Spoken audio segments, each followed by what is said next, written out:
You're listening to Nightlight. And once again, welcome to Nightlight. On this podcast, you're going to meet Mark McMillion, the host of the Prophecies of Daniel YouTube channel. His videos on the book of Daniel have been translated into many different languages and seen by millions all over the world. Nightlight's interview of the week. Welcome to Nightlight, Mark. It's great to have you on the show. First of all, why the book of Daniel? Why did you choose to focus on Daniel instead of on other prophetic books of the Bible? Yeah, that's actually pretty important, because so often if people get interested into these things, they think the first thing they need to do is to turn to the last book in the Bible, the book of Revelation. And that seems to make sense until you find out how kind of complicated. I use this analogy like this. It's like if you're going to build a house, you build a foundation and you put the frame up. Then you put on the doors and the windows. Well, the book of Daniel is actually, that's the foundation. When Jesus was asked about the future in Matthew 24 and in Mark 13, he specifically pointed to the book of Daniel and he said, whoever reads, let him understand. He quoted from some, not complicated, but some semi-mysterious words in the book of Daniel, and he told his disciples, whoever reads, let him understand. So that's always like, that sounds pretty important. Seems like we should be trying to find out what that's about. That's what he told us to do. So that's one reason. The other reason is that, again, I've just seen people get mixed up in the book of Revelation, and you have so many strange doctrines going around, and people, the seven thunders and the six seals and the seventh trumpet, and there's all this controversy. But instead, just the incredible thing is how these chapters, it's like there's a verse in the Bible about line upon line, precept upon precept. And for me, like Daniel 2, that is such an interesting opening beginning to the subject of prophecy and the future and the coming of the Lord. And then you go to Daniel 7, it builds on that, and again Daniel 8, and it's a stepping stone like that. Well, for those of our listeners who are not familiar with the book of Daniel, Mark, maybe you could tell us something about the book and give us an overview of some of the key chapters.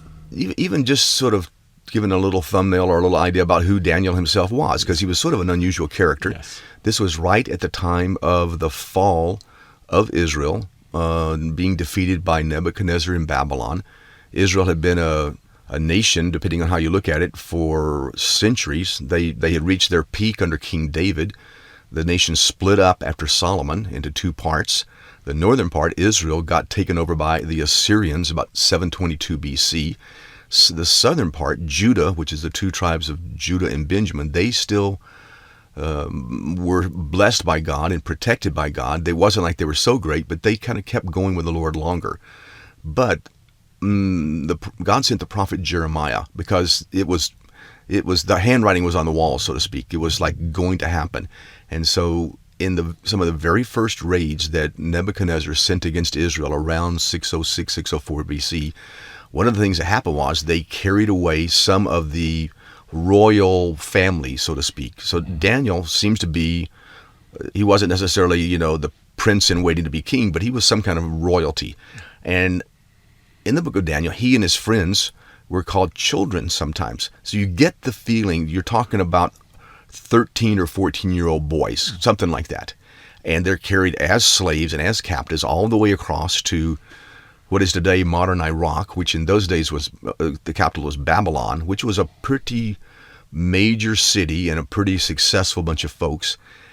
And, it's sort of famous, Daniel chapter 1, where they were supposed to eat this, the king's food, but they said, no, we just want to eat our wholesome, godly Jewish food, and they ended up looking pretty good. That's a famous story you hear in Sunday school. Right. In fact, some of the most famous stories in the Bible are in the first 5 chapters of Daniel that are not about prophecy. You also have Shadrach, Meshach, and Abednego refusing to worship the golden image. You have the humbling of Nebuchadnezzar. Daniel's in the lion's den.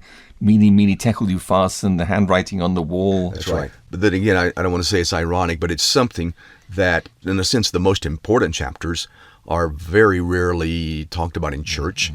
And I mean, that's a whole subject in itself, why in the world these things are dismissed or poo-pooed or left out. And this is one of the motives I've had in these things, is to make these things more aware and more known by as many people as possible. So Daniel chapter 2, maybe the Lord just made me sort of buzzed about this whole thing because he wants other people to be buzzed. So he has to buzz me enough that I stay buzzed and have that inspiration and that marvel. So basically, King Nebuchadnezzar, he had this dream and he couldn't remember it. It doesn't sound like he was a particularly old guy. He just had some kind of dream and he couldn't remember. So he's talking to all his magicians and his counselors, and Babylon was famous for having some pretty smart people there. And so he's, I've had a dream. I need to know what it was about. And they go, well, why don't you tell us the dream and then we'll tell you what it means. And Nebuchadnezzar is like, no, that's not going to work. If you're really a smart guy, you tell me what I dreamed. And these guys go, what? Nobody can tell you what you dreamed except the gods whose dwelling is not with flesh. So Nebuchadnezzar, okay, that's okay. Okay, guards, I want you to get ready to kill all these guys. He's kind of a very impulsive guy. Very interesting reading these things. So Daniel he and his friends, Shadrach, Meshach, and Abednego, they were in training to be kind of wise men. So somebody went over to where they were and said, we're going to be killing everybody. And so Daniel says, could we have a moment to seek our God? So they ended up getting permission. And then, sure enough, the Lord showed Daniel what Nebuchadnezzar dreamed and what it meant. And you just try to put that in your life.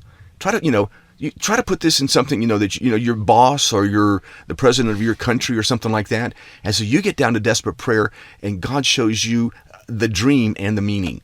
Wow. You're also 14 years old and you're an immigrant or a displaced person or something like that. I mean, when you put it in that kind of context, it's like, whoa, that's far out, Okay, so I'm going to go with the whole thing. But anyway, so Daniel goes before Nebuchadnezzar and in his court and tells him the whole thing. I guess it's okay to just tell everybody because you can still watch the video.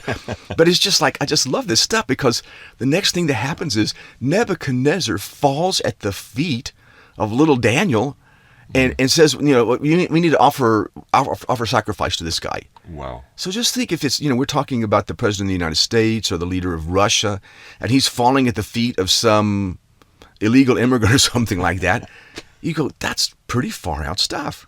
So I just buzzed. I'm sorry if I'm too inspired about this, but I am inspired. And Daniel chapter 2 is probably the clearest chapter on prophecy that I think almost every Bible prophecy teacher, whatever else they may disagree on, they agree on the interpretations of the book of Daniel. So it's one of the best chapters that proves that Bible prophecy is accurate. That is absolutely true. It's like, in other words, this denomination is not going to argue with that denomination. Pretty much across the board, you have this picture, because what Daniel told Nebuchadnezzar he'd seen, he saw this statue, very unusual statue.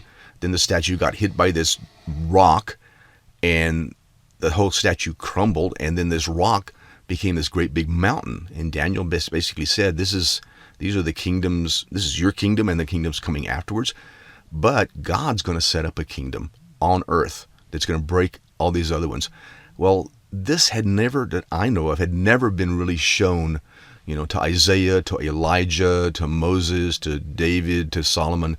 This had never really been shown before. So it was very, very important. And anyway, you're totally right what you say. It's not much controversy on this one. And it's almost like baby food. It's just really easy to get the gist of what this is all about. Yes, it's almost like in Daniel chapter 2, God is giving us a snapshot of world history, past, present, and future. It's such a simple illustration that just easy to stick in your mind. Yeah, that's where you sort of, you have this phrase in English, you're cutting your teeth on something. That's the beauty of Daniel chapter 2. It's so simple and so basic.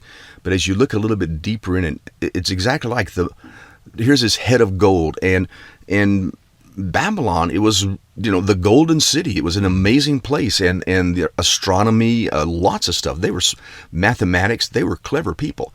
But then when the Medes and the Persians came along, it was what you could call a dual kingdom. I've lived in Europe a lot, and there used to be the Austro-Hungarian Empire, and there was actually a palace in Vienna, and there was a palace in Budapest. And they sort of had a joint rule kind of thing going on like that. And that's somewhat what the Medes and the Persians did. But there's this two arms right there. And then, if you want to go further, the next is like Greece. But then you go down to the legs of Rome, you got 2 legs. Well, if you know your history, you know that it was originally Rome, but Rome more or less fell. But then there was the Constantinople, there was the Byzantines that lasted about another 1,000 years. So again, you have this kind of dual thing kind of going on. And I don't know, those are the kind of deals where you begin to sort of understand how God uses prophecy and uses pictures like this in a very simple way to tell us the future. We have a guest tonight on Nightlight. And our guest is Mark McMillion, an expert, I would say, on the book of Daniel. And he's giving us an overview of this amazing book of very remarkable prophecies. Daniel chapter 7 is the next prophetic chapter. But to be brief, but in chapter 3, it's almost humorous or something like that, because Daniel has seen this, or Nebuchadnezzar has seen this vision, head of gold, this statue, head of gold, arms of silver, belly and thighs of brass, legs of iron. But then what Nebuchadnezzar does is he makes this great big golden statue, and it's all gold. So it's almost like he's saying, no, it's just me. There's not going to be anything else. It's just me. And then everybody has to bow down to this. And then they didn't bow down, and then the Lord delivered them. So there's that.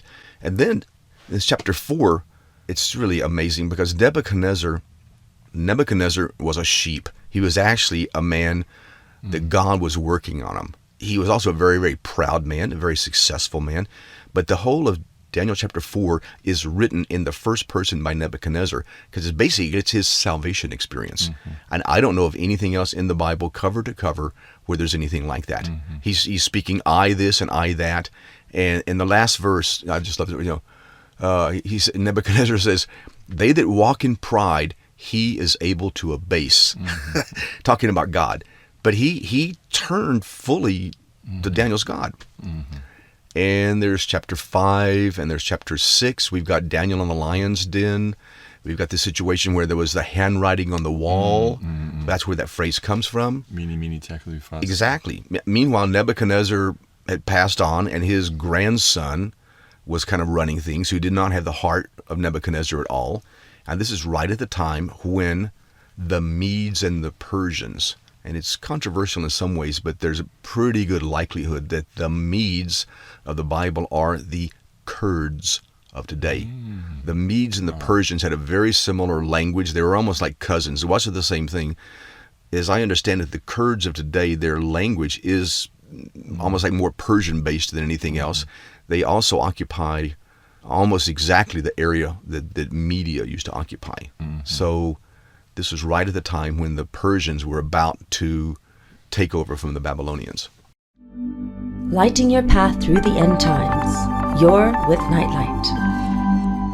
Mark, take us on now to Daniel chapter 7, which predicts the rise of the same world empires, but this time pictures them as various kind of beasts. Tell us about Daniel chapter 7. Well, I guess for me, one of the most amazing things is how much this is almost like it's independent. This is both with Daniel and with John in the book of Revelation. It's like this happened to them. Because some people think, well, they were using their brains and they were thinking about this, and they didn't do anything. This almost like fell on them out of the sky or something like that. It's a strong way to state it. By this time, Daniel was up in his 60s. He had been an advisor for the Babylonians, and after that for the Persians. And he had this dream where he saw, this is Daniel 7, basically he saw the ocean or the sea, and he saw these beasts, animals, coming up out of the sea, 4 of them. And they were, I guess, first it was a lion, the second was a bear that lifted itself up on one side, the third was a leopard with 4 heads and 4 wings, the fourth was like a great and dreadful beast with iron teeth and 10 horns. So of course this has to be, it's not literal, it's a spiritual picture. It's a whole subject in itself about when do we look at the spiritual understanding of a thing, and when are we talking about a physical fulfillment. That's a whole subject in itself. But the biggest thing that Daniel got interested, because there was this angel explaining all these things to him, and it was just almost too much for Daniel. But Daniel immediately got really interested in this 4th beast, because on the 4th beast there was this little horn which came up afterwards, and it plucked up 3 of the first horns, and it had this great mouth and was very, very, very fearsome. So Daniel wanted to know about that. Because the next thing that happens, it's almost like in a movie where the whole scene changes, and they're just like, the whole scene changes, and then Daniel is seeing a vision of God the Father. It uses this phrase, the Ancient of Days. And it's there's just very little in the Bible that even does anything like this. So here's God, and he's in Daniel. He sees these, hundreds of millions of people and angels in this throne, and he sees this little horn that he'd been shown speaking against God and really raging, and then he sees that horn sent to the flames. Then he sees what's called the Son of Man. And this Son of Man is brought before the Ancient of Days, and there's given him this kingdom. So, if we could put some suspense music, you'd go dum-da-dum-dum. And then the question is, who is that Son of Man? And for those of us who are Christians, we know that Jesus, that's what Jesus called himself. Jesus didn't go around saying, I'm the Son of God. He called himself the Son of Man. Many times. Many times. And that was obviously purposely to identify himself with that prophecy from Daniel. Yeah. So people would know who he is. Yeah. Again, I just try to put yourself in Daniel's shoes, because evidently this was really rough for him, because it was so strong, and it was really sort of going into new territory. This isn't something Isaiah, Moses hasn't been talking to us about this, but it's like the Lord is, even at a time when Israel is having, they're in captivity, the Lord was showing them the future. The Lord was showing them this is what's going to happen. So it's really the love of God in all this, because God's not finished with them. God's not finished with you. I mean, it's a little bit like what happened with me in my hometown. It's like I thought I was finished, and then the Lord starts doing all this stuff. I'm not finished. Actually, we're just getting started and all, So in the rest of Daniel 7, this angel really zeroes in on this period, because this is what Daniel wanted to know about. He wanted to know about this fourth beast, this little horn.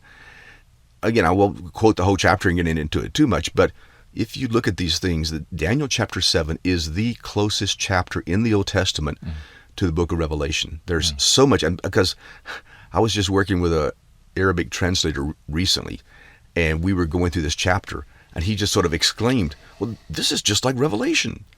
But because he didn't know that, but that's how it is. It's like a capsule, but it's actually 600 years before Revelation, but it's got many, many of the elements of the book of Revelation, and it has a happy ending. The happy ending is that God's going to set up his kingdom on the earth, and it's going to be not just for God and Jesus, but for also the people of the saints, like it says. Nightlight. You're listening to an international edition of Nightlight, shining God's love light to the world. Well, so far, Mark, you've talked about the prophecies in Daniel chapter 2 and 7. Let's go on now to Daniel chapter 8, which covers a lot of the same ground as chapter 7, but adds some more details. Yeah, it's really interesting, because in some ways it's similar. And this is, again, where each chapter builds on the former chapter, with the prophetic chapters, but then brings in new information. And that's very much between Daniel 7. That in itself is controversial. I get people writing me, no, that's, I have people writing me, no, you don't understand. You see, the lion in Daniel 7, that's Great Britain, and the bear is Russia. The leopard is Germany. And this is where but the early church didn't teach that. There's a book by Hippolytus of Rome about the prophecies of Daniel, written in 212 AD. And basically what I'm telling you here is the same that he taught, the same that the early church taught. So it's these chapters, some of it is going to be modern, but a lot of it is fulfilled. And this is very, very true for Daniel 8. Daniel is by this river. This is probably just a couple of years or so after Daniel 7. So you get the feeling that Daniel was out having prayer time.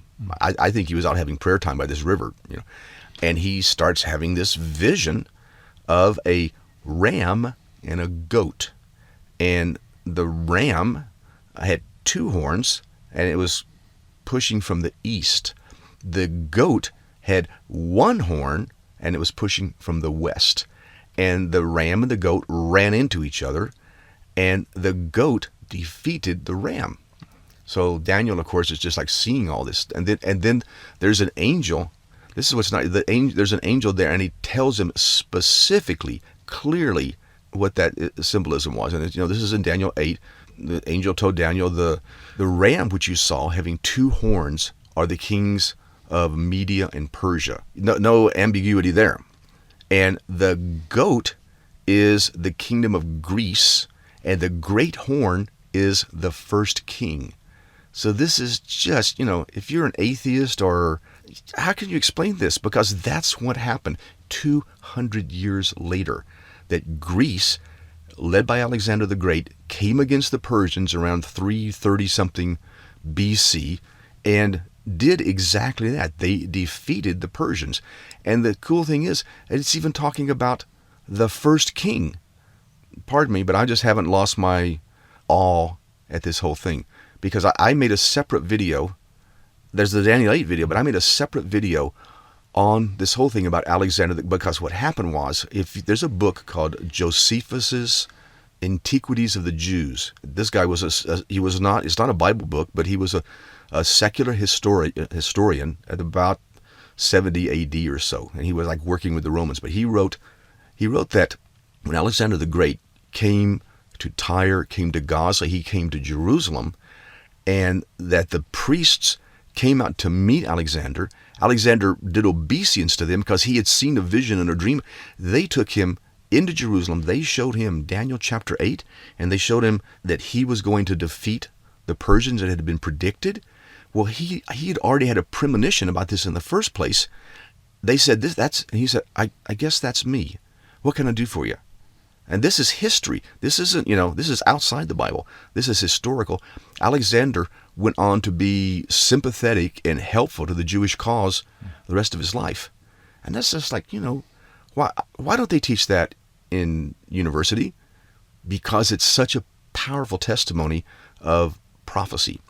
So this ram and this goat, and then in this vision, after this had happened, the great horn was broken, and it says 4 horns came up out of that horn. Well, you remember back in chapter 7, there was that leopard with 4 heads and 4 wings.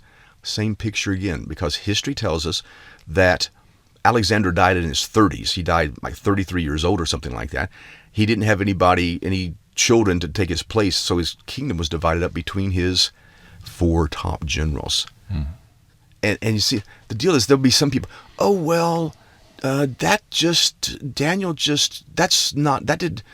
they try to make it like this was all hocus pocus and somebody sort of wrote it afterwards. But people who really study this, no, I'm sorry, that didn't happen. Daniel did happen. Daniel did write these things, and this is true prophecy. Mm-hmm.